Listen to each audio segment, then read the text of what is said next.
بسم اللہ الرحمن الرحیم۔ میرے پیارے دوستوں اور بزرگوں، جیسا کہ آپ جانتے ہیں غسل کے متعلق اور ناپاکی کے متعلق ہماری سیریز ویڈیوز چل رہی ہیں۔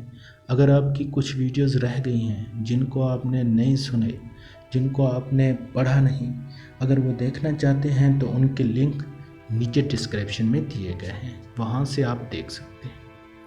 آج کا جو ہمارا موضوع ہے، بے وضو دینی کتابیں چھونا۔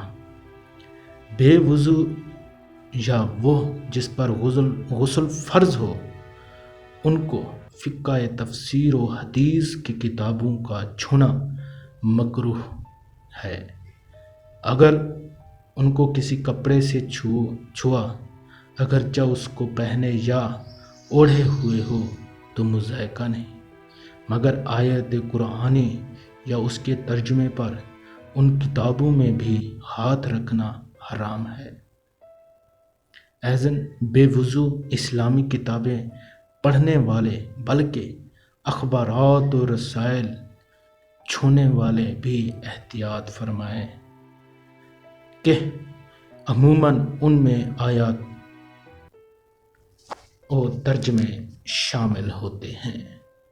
اللہ اکبر۔